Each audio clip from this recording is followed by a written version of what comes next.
আসসালামু আলাইকুম ওয়া রাহমাতুল্লাহ। প্রিয় গাইবান্ধা জেলাবাসী, আপনারা কেমন আছেন? আপনারা ভালো আছেন? আলহামদুলিল্লাহি রাব্বিল আলামিন, ওয়াসসালাতু ওয়াসসালামু আলা রাসূলিহিল কারীম ওয়া আলা আলিহি ওয়া সাহবিহি ওয়া আহলি বাইতি আজমাইন। গাইবান্ধা জেলা 10 দলীয় নির্বাচনী অক্ষ কর্তৃক আয়োজিত আজকের এই নির্বাচনী জনসভার সম্মানিত সভাপতি, মঞ্চে বসা আমাদের প্রিয় সংগঠন বাংলাদেশ জামাতে ইসলামী সহ সকল বন্ধু প্রতিম প্রিয় সংগঠনের কেন্দ্রীয়, আঞ্চলিক এবং স্থানীয় নেতৃবৃন্দ, প্রিয় গাইবান্ধা জেলাবাসী এবং সাংবাদিক বন্ধুগণ, আজ আমি আপনাদের সামনে সত্যিকার অর্থে কোনো বক্তৃতার ফুলঝড়ি ছড়াতে আসিনি। আমি এসেছি আপনাদের একজন হয়ে বাংলাদেশের অতি গুরুত্বপূর্ণ উত্তরাঞ্চলের একটি গুরুত্বপূর্ণ জেলা এই গাইবান্ধার মানুষের সুখ এবং দুঃখের সাক্ষী হতে। আমি এসেছি গত 15.5 বছর স্বৈর শাসনের জাতাকলে যারা পিষ্ট হয়েছেন, তো বলছিলাম যে আমি এসেছি 15.5 বছর গোটা দেশ এবং জাতি ফ্যাসিবাদের কবলে পড়ে যে নির্যাতিত হয়েছে, সেই নির্যাতিত মানুষের কণ্ঠ হয়ে। আমি এসেছি 15.5 বছরে যে সমস্ত কচি শিশুরা বাপ হারিয়ে, পিতা হারিয়ে এতিম হয়েছে, তাদের দুঃখের গল্প শোনাতে। আমি এসেছি কান্নাবাজা সেই মায়ের চোখ মুছে দেওয়ার জন্যে, যিনি তার সন্তানকে হারিয়ে প্রতিনিয়ত আল্লাহর দরবারে ফরিয়াদ করে চলছেন। জালিমরা যাকে খুন করেছে। আমি এসেছি সেই বোনটির জন্য, যৌবনে কচি বাচ্চা সহ স্বামী হারিয়ে আসছে, চোখের সামনে অন্ধকার দেখতে পাচ্ছে। আমি তাকে আমার পক্ষ থেকে সংহতি, 10 দলের পক্ষ থেকে সংহতি, সম্মান, শ্রদ্ধা এবং সান্ত্বনা যোগাতে এসেছি। আমি এসেছি সেই সমস্ত মজলুম মানুষের জন্য। স্বৈরাচারী সরকার শুধুমাত্র তার রাজনৈতিক প্রতিপক্ষ হওয়ার অপরাধে যাদেরকে তাদের ন্যায্য চাকরিটা কেড়ে নিয়েছিল, তাদের পক্ষে কথা বলতে। মসজিদের ইমাম মুয়াজ্জিনকে গায়ের জুড়ে মসজিদ থেকে বের করে দেওয়া হয়েছিল। তাদের আহাজারির সাথে আমার কণ্ঠ মিলাতে আমি এখানে এসেছি। প্রিয় গাইবান্ধাবাসী, এই যে আপনাদের পাশ দিয়ে নদীগুলা বয়ে গিয়েছে, এগুলা আল্লাহ তাআলার রহমত, নিয়ামত। কিন্তু এই নিয়ামত গুলাকে অতীতের 54 বছরের সরকারগুলো সংরক্ষণ করেনি। এক সময় যে নদী দিয়ে জাহাজ চলতো, এই নদী দিয়ে এখন সাধারণ নৌকা চলাচল করতে পারে না। গতকাল ঢাকা থেকে যখন আসছিলাম, নিচের দিকে চেয়ে চেয়ে দেখলাম, আর আস্তে আস্তে চোখের কোনায় পানি জমে গেল। নদীর পানি উবে গিয়ে নদীগুলো এখন মরুভূমি, কঙ্কাল হয়ে পড়ে আছে। এই নদীগুলো আল্লাহর দান। 4টা বড় বড় নদী আল্লাহ তাআলা নর্থ বেঙ্গলের মানুষের জন্য নিয়ামত হিসাবে দান করেছিলেন। তিস্তা, ধরলা, করতোয়া এবং ব্রহ্মপুত্র, সবগুলা নদীর একই অবস্থা। নদীর অবস্থা হলো শরীরের রক্তনালীর মতো। রক্তনালী দিয়ে যদি রক্ত সঞ্চালন হয়, যে কোনো প্রাণী বা মানুষ বেঁচে থাকবে। কিন্তু যদি রক্তনালী বন্ধ হয়ে যায় তাহলে শরীরের ওই অংশ মারা যাবে, আর ব্রেইনের যদি রক্তনালী বন্ধ হয়ে যায় মানুষটাই মারা যাবে। আজকে কার্যত অতীতের সরকারগুলার উপেক্ষা, উদাসীনতা, অবহেলা গোটা নর্থ বেঙ্গলকে মৃত্যুর দিকে ঠেলে দিয়েছে। নদী মরে যাওয়া মানে আমাদের মাটি মরে যাওয়া, আমাদের মাটি মরে যাওয়া মানে আমাদের রিজেকের দুয়ার বন্ধ হয়ে যাওয়া। মহান আল্লাহর পর ভরসা করে আপনাদেরকে আমরা কথা দিচ্ছি, উত্তরবঙ্গের মানুষের নয়, শুধু বাংলাদেশের আপামর জনতার ভালোবাসা, দোয়া, সমর্থন এবং ভোট নিয়ে আমরা যদি সরকার গঠন করতে পারি তাহলে নর্থ বেঙ্গলে প্রথমে আমাদের দৃষ্টি পড়বে মরা নদীগুলাদের উপর। নদীর জীবন ফিরে আসলে নর্থ বেঙ্গলের জীবন ফিরে আসবে ইনশাআল্লাহ। আমরা গোটা নর্থ বেঙ্গলকে একটা কৃষিভিত্তিক রাজধানীতে পরিণত করতে চাই। এখানকার মানুষ আসমানের আপেল খাওয়ার জন্য কারো কাছে দাবি জানায়নি। সহজ সরল জীবনযাপন, অল্পে তুষ্ট, কঠোর পরিশ্রমী। তাদেরকে তাদের পরিশ্রমের জায়গাটা তৈরি করে দিতে হবে। হাড় ভাঙ্গা পরিশ্রম করে এখন মাঠে আগের মতো ফসল ফলে না। সার দিতে দিতে জমির জান শেষ।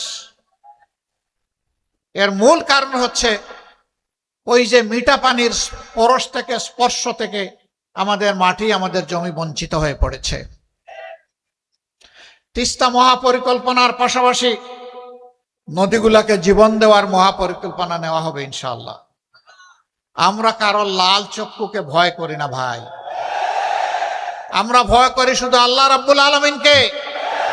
কোন আধিপত্যবাদের ছায়া বাংলাদেশে আমরা দেখতে চাই না। অবশ্যই বিশ্বের সকল সভ্য দেশের সাথে আমরা বন্ধুত্বের সম্পর্ক চাই। আমরা প্রতিবেশীদেরকে আমাদের প্রতিবেশী হিসাবে দেখতে চাই। আমরা কারো উপর খবরদারি করতে চাই না, আর কেউ এসে 56,000 বাংলাদেশের উপর খবরদারি করুক তাও দেখতে চাই না। আমাদের কথা একদম পরিষ্কার। 54 বছর যেই শাসন, যেই রাজনৈতিক ব্যবস্থা, যে বন্দোবস্ত দেশবাসীকে ফেসিবাদ উপহার দিয়েছে, এই শাসনও আমরা আর দেখতে চাই না। আমরা চাই তার আমূল পরিবর্তন। সেই আমূল পরিবর্তনের সময়টা আপনাদেরকে, দেশবাসীকে হাতছানি দিয়ে ডাকছে আগামী 12 তারিখ। একসাথে দুটি ভোট ইনশাআল্লাহ অনুষ্ঠিত হবে, গণভোট আর সাধারণ নির্বাচন। আমি বলবো গণভোট সফল হলে সাধারণ নির্বাচন সফল হবে, তাই গণভোটের পক্ষে হা বলতে হবে। জুলাই শহীদদের প্রতি সম্মান দেখানোর জন্য গণভোটের প্রতি হা বলতে হবে। আপনাদের বুকের সন্তান আবু সাইদ বাংলাদেশকে পরিবর্তন করে দিয়ে গেছে, গোটা বাংলাদেশকে উদ্দীপ্ত করে তার জীবন উপহার দিয়ে এ দুনিয়া থেকে সে চলে গেছে। সে আওয়াজ দিয়ে গেছে, হে বাংলাদেশ, তোমাদের হাতের তালুতে আর তোমাদের ঘাড়ের উপর, হাতের তালুতে আমার রক্ত, ঘাড়ের উপর আমার লাশ আমি উপহার দিয়ে গেলাম। আমাদের স্বপ্ন বাস্তবায়নে তোমরা শহীদদেরকে ভুলে যেও না। আমরা কথা দিচ্ছি, আমরা ভুলে যাব না ইনশাআল্লাহ। ওরা কি চেয়েছিল? ওরা চেয়েছিল একটা দুর্নীতিমুক্ত বাংলাদেশ, একটা বৈষম্য মুক্ত বাংলাদেশ, একটা ন্যায় বিচারের বাংলাদেশ, একটা আধিপত্যবাদ মুক্ত বাংলাদেশ, একটা উন্নয়নের বাংলাদেশ, একটা যুবকদের আকাঙ্ক্ষার বাংলাদেশ। রাস্তায় নেমে স্লোগান দিয়েছিল, উই ওয়ান্ট জাস্টিস। বুক পেতে দিয়ে বলেছিল, আমার অধিকার আমাকে দাও, নইলে আমাকে গুলি দাও। ডানা মেলে বলেছিল, বুকের ভিতরে তুমুল ঝড়, বুক পেতেছে, গুলি কর। গুলিকে পরোয়া করে নাই। হে দেশবাসী, আমরা কি আবু সাইদ ও তার সঙ্গী শহীদদের কাছে ঋণী নই? এই ঋণ পরিশোধে আপনারা প্রস্তুত আছেন? সদা জাগ্রত পাহারাদার হিসাবে সবাইকে প্রস্তুত থাকতে হবে। আকাশ, নীল আকাশ, মাঝে মাঝে আকাশে শকুনের ছায়া দেখা যায়। ওই শকুনের ছায়া যেন বাংলাদেশের মাটিতে পড়তে না পারে। আপনারা সাবধান থাকতে পারবেন তো? পরপর তিনটা নির্বাচন, 14, 18, 24। আমাদের যুব সমাজ, আমাদের সাধারণ মানুষ, আমাদের ভাইয়েরা বোনেরা একটাও ভোট দিতে পারে নাই। যুব সমাজ তাদের জীবনেও একটা ভোট দিতে পারে নাই। এবার অনেক অপেক্ষার পর আগামী 12 তারিখ আসছে। এই 12 তারিখ শহীদদেরকে সম্মান করতে গিয়ে বাংলাদেশের বস্তা পছা অতীতের 54 বৎসর যেই ব্যবস্থা শাসকদেরকে দুর্নীতিবাজ, চাঁদাবাজ, দখলবাজ, মামলাবাজ, হত্যাকারী, খুনি, ধর্ষক এবং আয়নাগরের নায়ক নায়িকা বানায়, তা পরিবর্তন করে দেওয়ার জন্য আমরা হা ভোট দেব ইনশাআল্লাহ। হা ভোটের পক্ষে জোয়ার তুলতে হবে। সেই হা ভোটের জোয়ারে অতীতের বস্তা পচা সমস্ত ব্যবস্থা যেন ভেসে যায়। এরপরে নর্থ বেঙ্গলের কিছু বাস্তব সমস্যা আছে। একটা তো আমি বলেই ফেললাম, নর্থ বেঙ্গলকে তিলে তিলে হত্যা করা হয়েছে। এখনো এই অঞ্চল থেকে মানুষ ছুটে রাজধানীর দিকে। 3টা বাস্তব প্রয়োজনে ছুটে: উন্নত শিক্ষা, প্রয়োজনীয় স্বাস্থ্য সেবা এবং একটা ছোট্ট একটা চাকরি। এই 3টার জন্য প্রাণপণে রাজধানীর দিকে ছুটে। আমরা মহান আল্লাহর পর ভরসা করে কথা দিচ্ছি, ঘরে বসে উত্তরবঙ্গকে আপনারা রাজধানী বানাবেন ইনশাআল্লাহ।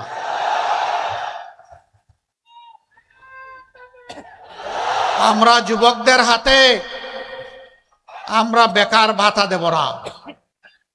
বেকার ভাতা বেকার তৈরির কারখানায় পরিণত হবে। আমাদের যুবকরা বেকার ভাতা চায় না। আমাদের যুবক যারা আছে তারা তাদের হাতে তাদের ন্যায্য কাজটা চায়।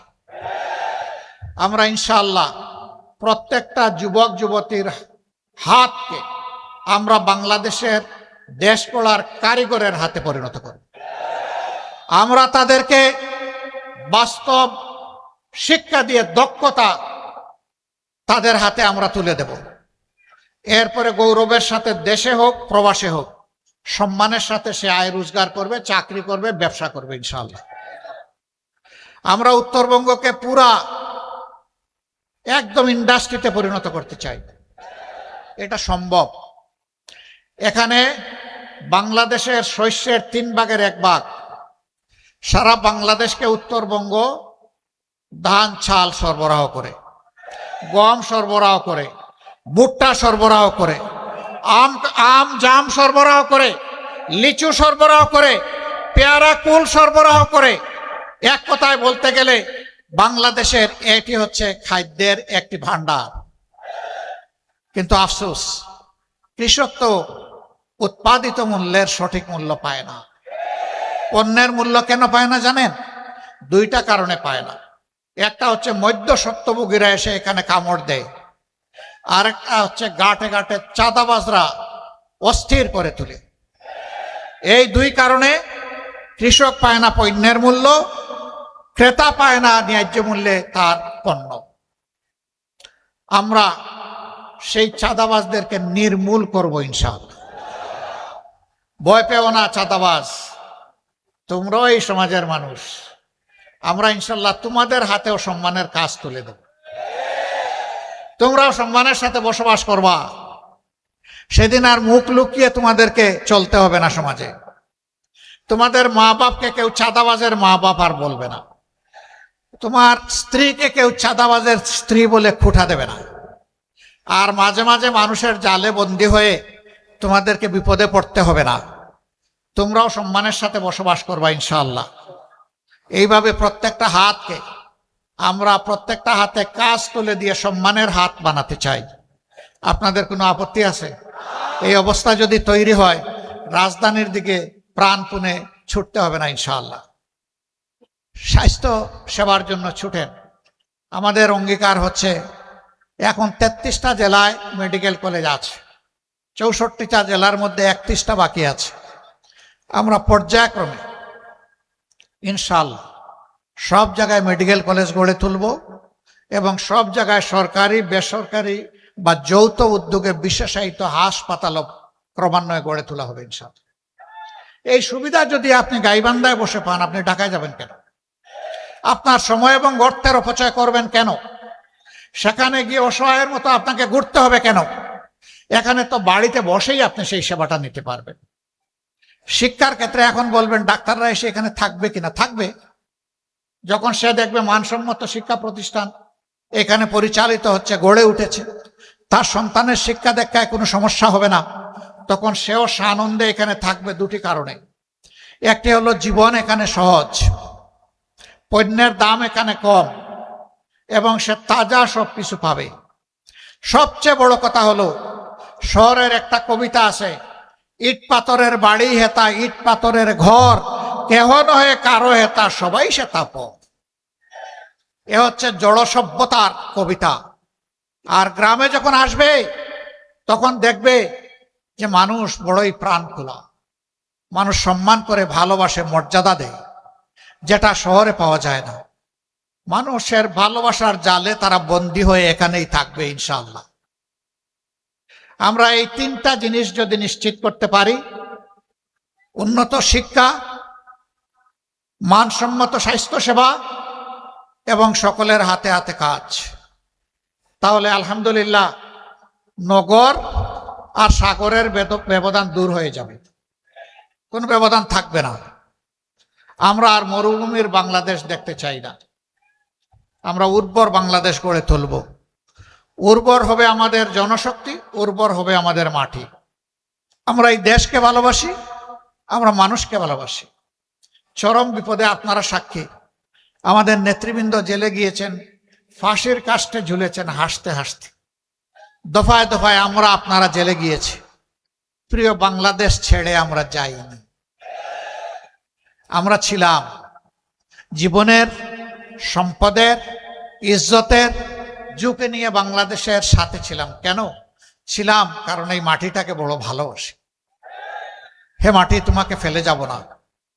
তবে আল্লাহর যদি কোনো ইচ্ছা থাকে সেটা ভিন্ন, আল্লাহ যদি কোনো দায়িত্ব পালনের উদ্দেশ্যে কোথাও নিয়ে যান সেটা ভিন্ন, কিন্তু শুধুমাত্র জালিমের ভয়ে দেশ ছেড়ে পালাবো ইনশাআল্লাহ তা করব না। মহান আল্লাহর সাহায্যে ছিলাম, মহান আল্লাহর মেহেরবানিতে আছি, সুখে দুঃখে গোলাগুলি করে আপনাদের সাথেই থাকবো ইনশাআল্লাহ। আমরা যদি সময়ের কুকিল হই, তাহলে সময় যখন আসবে তখন এসে আপনাদেরকে গান শোনাবো কুহু কুহু। ও সময় যখন চলে যাবে ডানা মেলে তখন আমরা উড়ে যাব। আর যদি আমরা আপনাদের একজন হই, কোথায় যাব? আপনজন ফেলে যাব না, ইনশাআল্লাহ এখানেই থাক। জীবনে মরণে, সুখে দুঃখে মহান আল্লাহর পর ভরসা করে আমরা একসাথে পথ চলবো ইনশাআল্লাহ। আমরা শিশুদের জন্য তাদের মেধা বিকাশের একটি বাংলাদেশ গড়তে চাই। তরুণ তরুণী, যুবক যুবতীদের জন্য আগামীর স্বপ্ন বাস্তবায়নের হাত হিসাবে তাদেরকে গড়ে তুলতে চাই।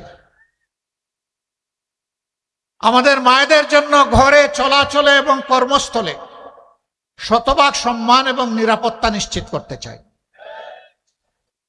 আমাদের জীবনের চাইতে আমাদের মায়ের সম্মান আমাদের কাছে অনেক দামি। ইনশাআল্লাহ আমাদের সকল মেধা যোগ্যতা দিয়ে মায়েদের সম্মানকে আমরা নিশ্চিত করব ইনশাআল্লাহ। তারা দেশ গড়ার কাজে সমান তালে, যোগ্যতা এবং প্রয়োজন মোতাবেক তারাও আমাদের সাথে অবদান রাখবেন। তারা আমাদের কৃষিক্ষেত্রে কাজ করেন না, তারা বাড়ির আশেপাশে বাগান লাগান না, তারা স্কুলের শিক্ষকতা করেন না, তারা সেনাবাহিনীতে চাকরি করছেন না। রাসূল করিম সাল্লাল্লাহু আলাইহি সাল্লাম তার জমানায় আমাদের মাদেরকে নিয়ে যেতেন যুদ্ধের ময়দানে যোদ্ধা হিসাবে। যুদ্ধের চাইতে কঠিন কোনো কাজ আছে?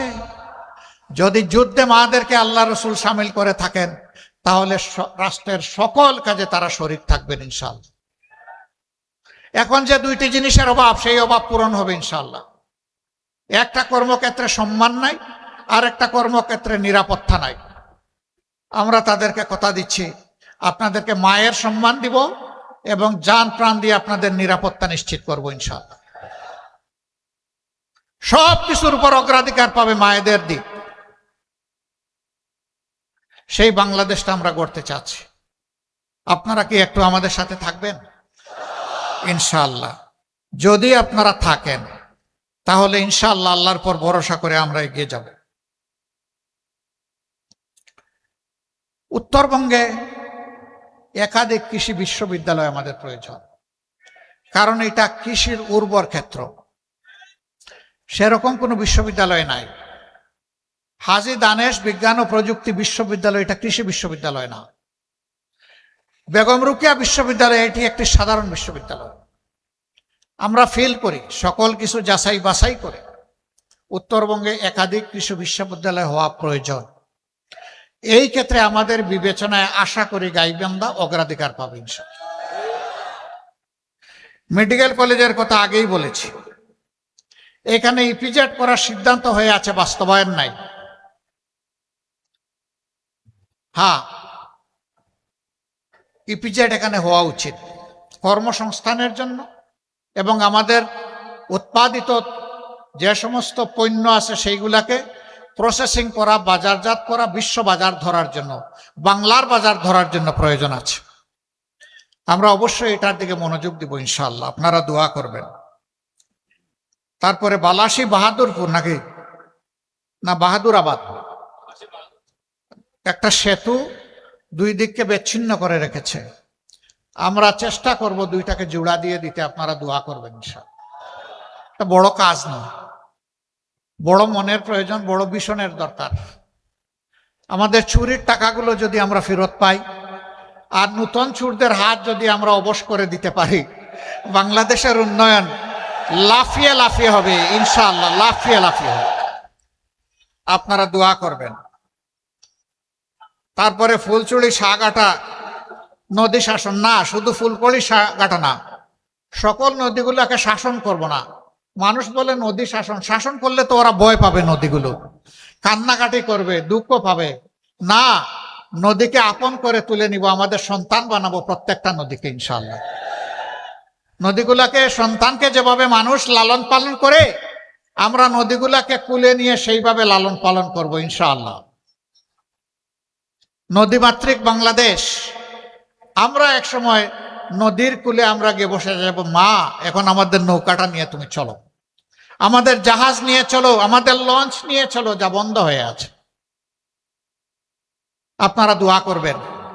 চলার পথে অনেক বাধা আছে, ষড়যন্ত্র আছে। সেই বাধা ষড়যন্ত্র আল্লাহ তাআলা যেন অতিক্রম করতে আমাদেরকে সাহায্য করেন। আমি পরিশেষে ন্যায় এবং ইনসাফের প্রতীক দাঁড়িপাল্লায় 10 দলের পক্ষ থেকে 5টি আসনে এখানে 5 জনকে মনোনয়ন দেওয়া হয়েছে। সবাইকে আপনারা চিনেন। তারপরে আমার নৈতিক দায়িত্ব আপনাদের কাছে আমাদের ভাইদেরকে আমানত হিসেবে উপহার দিয়ে যাওয়া। আপনারা এই আমানত কবুল করবেন, সাথে থাকবেন, পাশে থাকবেন, লড়ে যাবেন, আল্লাহর পর ভরসা করে বিজয় ছিনিয়ে আনবেন। আপনাদেরকে মুবারকবাদ। 1 নম্বর আসনে